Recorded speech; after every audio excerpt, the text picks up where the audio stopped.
Hello everyone. आप सभी का स्वागत है मेरे channel tricky chemistry basics by Suman Negi.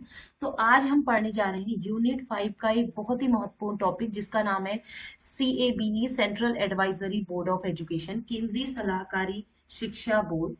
तो वीडियो स्टार्ट करने से पहले आप सभी से रिक्वेस्ट है कि प्लीज वीडियो को लाइक करें, कमेंट करके बताइए नेक्स्ट वीडियो आपको किस पे चाहिए। और संडे को हमारा 60 क्वेश्चन का जो लक्ष्य की क्लासेस चल रही हैं, लक्ष्य की जो हमारी MCQs क्लासेस हैं वो अपलोड होंगी। तो स्टार्ट करते हैं इस वीडियो को। देखिए, एक मीटिंग का फोटोज भी यहाँ पर लगा हुआ है, 64th बैठक जो हुई थी CABE की। तो स्टार्ट करते हैं। CABE central advisory board of education, केंद्रीय शिक्षा सलाहकार बोर्ड कैब। द केंद्रीय शिक्षा सलाहकार बोर्ड कैब भारत में शैक्षिक मामलों पर सबसे पुराना और सर्वोच्च सलाहकार निकाय है। आपको ये ध्यान रखना है, पेपर में अगर आए हाईएस्ट एडवाइजरी बोर्ड और जो ओल्डेस्ट है, सबसे पुराना और सबसे ऊंचा, जितने भी मैंने आपको UGC बताए, NCERT, NCTE, RCI, इन सभी में सबसे जो हाईएस्ट लेवल का जो एडवाइजरी बॉडी है वो है क्या? Cab, CABE। ठीक है। इसका मेन रोल जो है, जो एजुकेशन पॉलिसी है, जो प्रोग्राम चल रहे हैं, शिक्षा से संबंधित जो भी पॉलिसीज है, प्रोग्राम है, उनमें सलाह देने का काम, उसको शेप करने का काम किसका है, वो एक पर्टिकुलर आकार देने का काम क्या है, किसका है? CABE। चलिए स्टार्ट करते हैं। स्टेब्लिश्ड देखें कि इनकी स्थापना कब हुई। तो हम हिस्ट्री से शुरू कर रहे हैं कि कहाँ से ये आया। तो हम अगर बात करें केंद्रीय शिक्षा सलाहकार बोर्ड, इसका विचार कहाँ से आया, तो सबसे पहले कलकत्ता विश्वविद्यालय आयोग 1917 टू 1919, जिसे शेडलर आयोग भी कहते हैं, उन्होंने सबसे पहले एक सिफारिश की, ठीक है, गवर्नमेंट ऑफ इंडिया से, कि वो क्या करें, केंद्रीय शिक्षा सलाहकार बोर्ड का निर्माण करें ताकि वो शिक्षा संबंधित मामलों पर अपनी एडवाइस दे सकें या नियम बना सकें। तो बाद में क्या हुआ, भारत सरकार अधिनियम 1990 में क्या हुआ, शिक्षा को मुख्य रूप से प्रांतीय व हस्तांतरित विषय बनाने के लिए केंद्र सरकार ने कहा कि इसको हम, इनका नियंत्रण जो है उसको क्या करेंगे, सीमित कर देंगे। मतलब कहीं ना कहीं इन्होंने बोला कि जो कलकत्ता विश्वविद्यालय आयोग ने कहा है, ये सही बात रखी है, जो इन्होंने अपना विचार रखा था कि नहीं बनना चाहिए, बिल्कुल सही है। तो फिर क्या हुआ, तो बाद में इसको क्या बनाया गया, स्टेचुअरी बॉडी बनाया गया, एक वैधानिक निकाय बनाया गया। ठीक है, स्टेचुअरी बॉडी बनाया गया जिसका काम क्या होता था, शिक्षा मंत्रालय को ये क्या है, शिक्षा के संबंध में सलाह देने की जिम्मेदारी इनकी थी। इसके अलावा जो पाठ्यक्रम है, करिकुलम में डेवलपमेंट है, टीचर्स एजुकेशन है, या पूरे ऑल इंडिया में जो एजुकेशन से रिलेटेड मैटर थे उनमें एडवाइस करना, ठीक है, उसमें हेल्प करने का काम था CAB की, जब इसकी स्थापना की गई थी। तो थोड़ा सा हिस्ट्री शुरुआत से जानते हैं, कब कब आया था CABE। तो अगर CABE की बात करें, केंद्रीय शिक्षा सलाहकार बोर्ड, सबसे पहले आया था 1920 में। 1920 में क्या था, जब ब्रिटिश रियासत थी, ठीक है, तो ब्रिटिश शासन में क्या हुआ था, ब्रिटिश शासन के दौरान प्रांत और रियासतों के बीच जब भी क्या होता है, शैक्षिक जो भी एजुकेशनल एफर्ट्स थे उसमें कोऑर्डिनेशन नहीं रहता था। तो एजुकेशन में कोऑर्डिनेशन बैठाने के लिए 1920 में CABE की स्थापना की गई। डेट मेंशन नहीं है बच्चों, डेट हमने जितनी भी बुक्स हैं उनमें देखा, डेट एग्जैक्टली मेंशन नहीं है। तो 1920 में आपको पेपर में भी आएगा तो सन ही आएगा। तो 1920 में क्या हुआ, शुरुआत की गई, और ये ब्रिटिश शासन में था, ये आपको ध्यान में रखना है। बाद में क्या हुआ, उस समय असहयोग आंदोलन भी चल रहा था बच्चों। तो उस समय क्या हुआ, बाद में देखा गया कि ये जो CABE स्थापित कर दिया है, इसमें बहुत सारा खर्चा भी हो रहा, इसके अलावा असहयोग आंदोलन चल रहा था। तो उन्होंने कहा कि हम आपका ये CABE को नहीं मानेंगे। जो इंडिया के सभी लोग थे उन्होंने कहा, क्योंकि ब्रिटिश ने दिया था, ब्रिटिश ने इसको स्थापित किया था, ठीक है, अंग्रेजी शासन काल में स्थापित हुआ। तो उन्होंने कहा था कि हम नहीं आपके रूल्स को मानेंगे, ना हमको आपके साथ कोऑर्डिनेशन करेंगे। और इसके अलावा बहुत सारा खर्चा भी, फाइनेंशियल प्रॉब्लम भी हो रही थी। तो ब्रिटिश सरकार ने लास्ट में हार मान ली। उन्होंने कहा 1923 में, उन्होंने कहा CABE को हम विघटित कर देते हैं, हटा देते हैं, डिसोल्यूशन कर दिया, डिसोल्व कर दिया। तो 1922 में जो CABE आया था, 1923 में उसको क्या कर दिया गया, रिमूव कर दिया गया था। उन्होंने कहा जिनके लिए हमने बनाया भाई, वो उन शर्तों को या उन चीजों को नहीं सुन रहे, तो हम इसको हटा देते हैं, क्योंकि इसमें हमारा बहुत सारा क्या हुआ, फाइनेंशियल दिक्कत भी आ रही है इस वजह से। ठीक है, फिर क्या हुआ बच्चों, 8 अगस्त 1935 में दोबारा से एक हरटोंग कमेटी आई थी। आपने सुना होगा हरटोंग समिति के बारे में। तो हरटोंग कमेटी ने बोला कि पहले जब 1920 में ये सीएबी बनाया गया था, तो उस समय शिक्षा संबंधी मामलों में बहुत सारी हमें सहायता मिली थी, एजुकेशन रिलेटेड जो भी प्रॉब्लम्स थी उसमें बहुत हेल्प मिली थी। लेकिन क्योंकि 1923 में डिसॉल्व कर दिया गया, हटा दिया गया, रिमूव कर दिया गया, तो हरटोंग कमेटी ने एक सिफारिश की 1928 में। हरटोंग कमेटी ने कहा कि नहीं, ये जो सीएबी है दोबारा से इसको स्टेब्लिश किया जाना चाहिए, क्योंकि ये जब तक था हमारी एजुकेशन संबंधी जो भी प्रॉब्लम्स थी उनका निराकरण किया जाता था, एडवाइस मिलती थी। तो और तो इसीलिए इसी के आधार पर, हरटोंग कमेटी के आधार पर ही बाद में क्या किया गया कि इसको 1935 में पुनर्गठन किया गया है। देखिए लिखा है कि हरटोंग समिति ने कहा जो सीएबी को आपने हटाया, उसका विघटन किया, ये दुर्भाग्यपूर्ण निर्णय था आपका। तो 1935 में ब्रिटिश गवर्नमेंट में दोबारा से इनको 1935 में दोबारा से सीएबी की स्थापना की गई। ठीक है, तो ये तो बात आई जब क्या था, ब्रिटिश गवर्नमेंट थी। तो 1948 में भारत के स्वतंत्र होने के बाद, 1947 में भारत के आजाद होने के बाद, इसको फिर से इन्होंने क्या किया, स्वतंत्रता प्राप्ति के पश्चात सीईबी को फिर से रीस्टेब्लिश किया, कुछ पॉइंट्स और जोड़े, बहुत सारी उनको पावर्स दी गई। तो 1948 में स्वतंत्रता प्राप्ति के बाद उसको पुनः गठित किया गया। अब बात करें हेडक्वार्टर की, तो बच्चों हेडक्वार्टर जो सीएबी का हेडक्वार्टर न्यू दिल्ली इंडिया में है, नई दिल्ली में है। इसके चेयरमैन होते हैं, मैं आपको बता दूं, जो भी तत्कालीन अभी जो भी मिनिस्टर ऑफ एजुकेशन होंगे सेंट्रल गवर्नमेंट में, केंद्रीय शिक्षा मंत्री जो होंगे, वो क्या रहेंगे, इसके चेयरमैन रहेंगे, अध्यक्ष रहेंगे। अब बात आई वाइस चेयरमैन की, तो जितने भी स्टेट हैं उनके जो एजुकेशन मिनिस्टर होते हैं, राज्य शिक्षा मंत्री, वो इसके क्या रहते हैं, वाइस चेयरमैन। जब इसकी मीटिंग होती है सारे स्टेट्स के वाइस चेयरमैन उसमें प्रेजेंट रहते हैं। वाइस चेयरमैन कौन होगा, minister of state for education. ठीक है, सभी राज्यों के शिक्षा मंत्री वाइस चेयरमैन का पद उनका होता है सीएबी में। नेक्स्ट, अगर हम बात करें आजादी के बाद, क्योंकि देखिए आजादी से पहले ऐसे रूल नहीं था पीएम सीएम ये वाला, मतलब कि ये नहीं है कि शिक्षा मंत्री अलग है ना, राज्य रेल मंत्री अलग है। उस टाइम पे ब्रिटिश शासन चलता था, उनके अपने रूल्स होते थे, तो ऐसे कैटेगराइजेशन नहीं था। तो 1948 में स्वतंत्रता के बाद मौलाना अबुल कलाम आजाद जी जो थे एजुकेशन मिनिस्टर थे। तो कहीं ना कहीं क्योंकि प्रेसिडेंट ऑफ जो एजुकेशन मिनिस्टर ऑफ इंडिया है वही क्या रहते हैं, एजुकेशन मिनिस्टर जो रहते हैं वही क्या होते हैं, चेयरमैन होते हैं। ठीक है, तो अभी की अगर बात करें 2024 की, तो प्रेजेंट चेयरमैन है धर्मेंद्र प्रधान जी। ठीक है, 2024 में।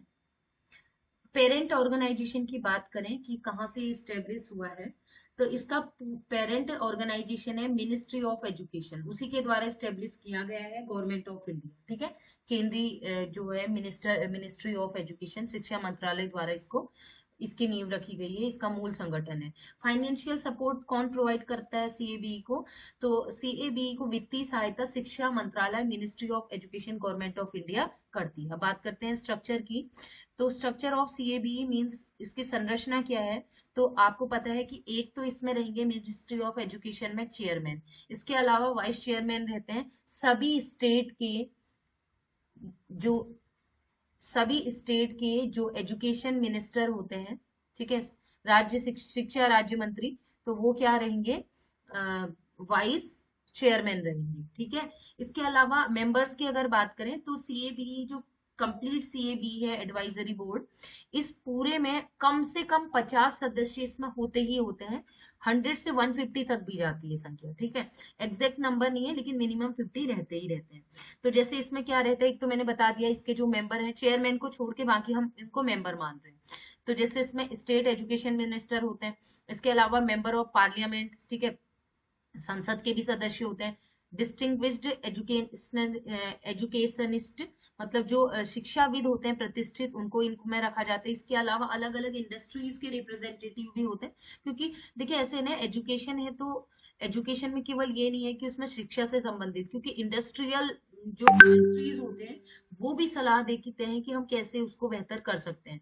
Representatives from field of art, culture, science और टेक्नोलॉजी के प्रतिनिधि भी इसमें रहते हैं। इसके अलावा जो वेरियस एजुकेशनल इंस्टीट्यूशन और ऑर्गेनाइजेशन है, एनजीओज हैं, इनके रिप्रेजेंटेटिव भी रहते हैं। इसके अलावा शिक्षा या जो संबंधित जो eminence in education allied fields हैं, जो शैक्षिक और संबद्ध क्षेत्र हैं, उससे संबंधित जो प्रतिष्ठित व्यक्ति हैं उनको भी इसमें एज ए मेंबर रखा जाता है। ठीक है, अब बात करते हैं टेन्योर की। तो आपको पता है जैसे कि मैंने आपको बताया जो कैब का प्रेसिडेंट होता है, प्रेसिडेंट जो होते हैं सीएबीई के, वो क्या होते हैं, शिक्षा मंत्री होते हैं। जो केंद्र शिक्षा मंत्री वही इसके प्रेसिडेंट है। तो शिक्षा मंत्री का जो कार्यकाल रहेगा, शिक्षा मंत्री का जो कार्यकाल रहेगा उतना ही सीएबीई का कार्यकाल होता है। वैसे जनरली जो होता है वो कितना रहेगा, 5 साल रहते हैं। लेकिन कभी कभी आपको पता है शिक्षा मंत्री अचानक से चेंज कर दिए जाते हैं, तो जैसे शिक्षा मंत्री चेंज हुए वैसे सीईबी का प्रेसिडेंट भी चेंज हो जाएगा। क्लियर है। इसके अलावा सीईबी के उपाध्यक्ष, ये भी सिंपल वही है कि जैसे जैसे क्या होगा, जो स्टेट्स के जो शिक्षा मंत्री होंगे वो जब तक उनका टाइम पीरियड रहेगा ये भी वही रहेंगे। और जैसे ही इनका क्या रहेगा, जैसे ही जो स्टेट में शिक्षा मंत्री बदलेंगे तो सीईबी के उपाध्यक्ष भी बदलेंगे। समझ गए होंगे आप। अब मेंबर ऑफ के जो इसके अलावा अन्य मेंबर्स होते हैं तो उनकी समाविधि क्या रहती है, 3 साल पर। जनरली उनको 3 साल के लिए अपॉइंट किया जाता है। हाँ, कोई मतलब बहुत ज्यादा एक्सपर्ट है तो उसका कार्यकाल बढ़ाया जाता है, अदरवाइज 3 इयर्स ही रहती है। जनरली मैंने अभी तक जो भी पढ़ा है 3 इयर्स ही रही है।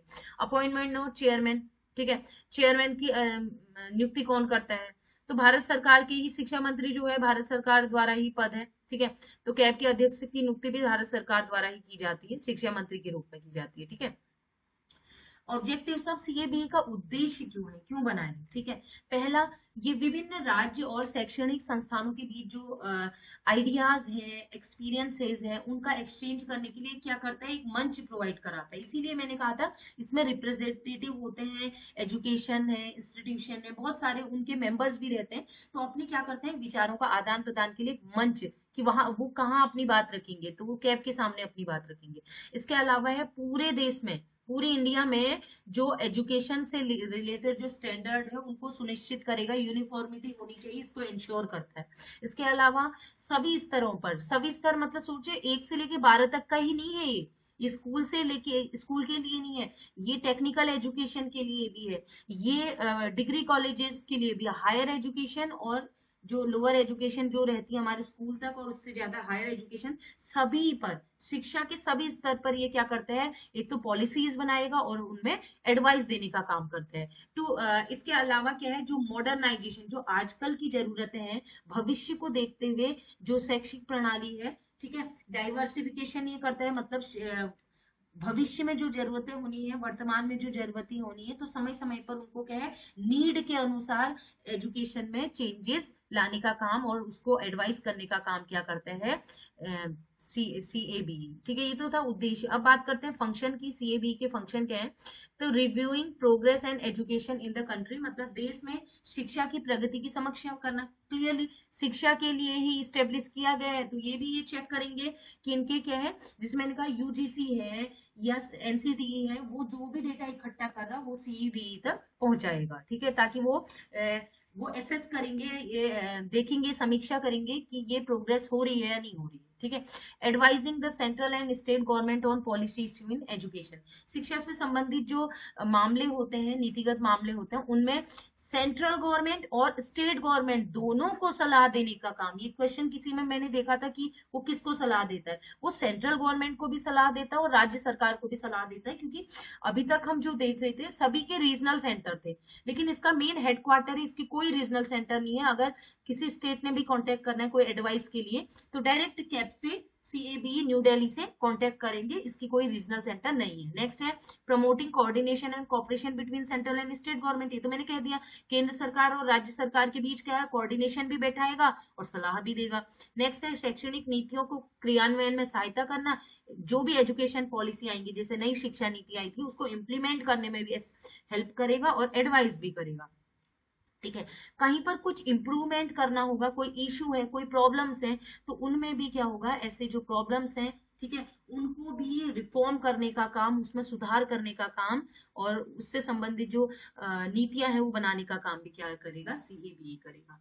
इसके अलावा ये क्या है, मैंने आपको बताया शिक्षा संबंधित जो भी मामले हैं, समितियां हैं, कमेटी हैं और जो भी आयोग बने हुए हैं, कमीशन बने हैं, उनके बीच भी ये क्या करता है, कोऑर्डिनेशन बैठाने का काम करते हैं, समन्वय बनाने का काम करते हैं उन दोनों के बीच। इसके अलावा क्या होता है, जो फाइनेंशियल सपोर्ट है वो भी, कि मतलब एनसीटी को पैसा देना है या यूजीसी को पैसा देना है या एनसीईआरटी को आपने फाइनेंशियल सपोर्ट प्रोवाइड करना है, इसकी सिफारिश भी एडवाइस करने का काम कौन करता है, सीएबी। ठीक है, इसीलिए इसमें मिनिस्टर ऑफ एजुकेशन रखे गए हैं ताकि डायरेक्ट वो हो कि किसको फाइनेंस फंडिंग कितनी करनी है। नेक्स्ट है शिक्षा से संबंधित जुड़े हुए जो भी मुद्दे हुए, एजुकेशन से रिलेटेड जो भी प्रॉब्लम है, डिस्कशन है, डिबेट है, उसके लिए क्या करता है, एक फील्ड प्रोवाइड करता है। शिक्षा से संबंधित जो भी हितधारक है, स्टेक होल्डर है, उनके लिए वो क्या करता है, एक मंच प्रदान करता है ताकि वो जो भी परेशानियां हैं, जो भी अच्छे विचार हैं, आइडियाज है, उनको क्या कर सके, सबके सामने साझा कर सके।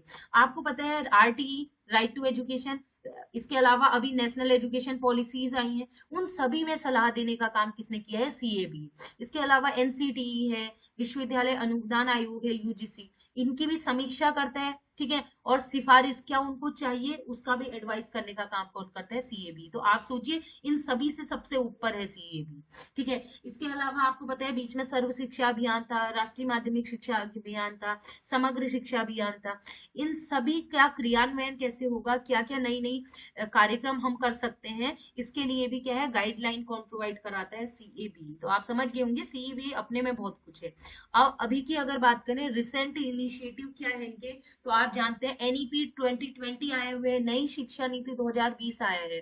तो उसमें इन्होंने क्या किया है, एनईपी 2020 का जो डेवलपमेंट किया गया है उसमें इनका सीएबी का मेजर रोल है, बहुत ज्यादा कंट्रीब्यूशन इनका है। उसमें किस तरीके से एनईपी होनी चाहिए, क्या क्या नियम होने चाहिए, शिक्षा को फ्लेक्सिबल बनाने हैं, बच्चों का जो एक लेवल बनाया गया है कि प्री प्राइमरी एजुकेशन होनी चाहिए, ये बहुत सारी चीजें एनईपी में जो लिखी गई हैं, नई चेंजेस आए हैं, 6 ईयर होना चाहिए क्लास 1 में एडमिशन के लिए, ये सारी चीजें कहीं ना कहीं सेंट्रल एडवाइजरी बोर्ड के द्वारा ही क्या है, सजेस्ट की गई है। इसके अलावा कोविड-19 में भी इन्होंने क्या हुआ, महामारी के टाइम पे भी इन्होंने जो शैक्षिक चुनौतियां आई थी, आपको पता है स्कूल पूरे बंद हो गए थे, आपने देखा था, 1 साल तक बच्चे, लगभग सोचिए 1 साल तक बच्चे स्कूल ही नहीं गए। तो आपको ये पता था कि स्कूल हम बंद तो कर सकते हैं लेकिन शिक्षा को हमें बंद नहीं करना है। तो उसमें क्या क्या चीजें हम कर सकते हैं, बच्चे घर जाके घर बैठे बैठे ही शिक्षा प्राप्त कर सके, टीचर्स को किस तरीके से बच्चों से कोऑर्डिनेशन करना है, ये सारे रूल्स के लिए जो एडवाइस है वो किसने दिया था, सीएबी ने। अब समझ में आ गया होगा कि ओवरऑल सर्वे सर्वा, चाहे 1 to 12 के लिए कहे या हायर एजुकेशन, टेक्निकल एजुकेशन, जहां भी शब्द आएगा एजुकेशन, उन सभी में पॉलिसी बनाना, एडवाइस करना, फंडिंग प्रोवाइड करना, ये अल्टीमेटली काम रहता है किसका, सीएबी। तो इस प्रकार हमारा सीएबी को मैंने काफी डिटेल में बताया है। आई होप आपको कोई चीज में भी डाउट नहीं रहा होगा। एक बच्चे का आया था कि मैम इसमें थोड़ा डाउट हो रहा है तो इसे बता दें, मैंने कंप्लीट आपको समझा दिया। आई होप आपको वीडियो अच्छी लगी हो। प्लीज अभी आपको अगर वीडियो अच्छी लगी हो तो प्लीज कमेंट करें। कल हमारी 60 क्वेश्चन का लक्ष्य सीरीज आएगी जिसमें हमारे मॉक टेस्ट सेकंड चलेगा, जिसमें हमारे एजुकेशन थिंकर्स के बारे में चलेंगे। उस वीडियो को जरूर देखिएगा। मॉर्निंग 9 AM पे अपलोड हो जाएगी वीडियो। तो आपसे रिक्वेस्ट है कि वीडियो को शेयर कर दीजिए। तो आज के लिए इतना ही। Keep watching and bye bye.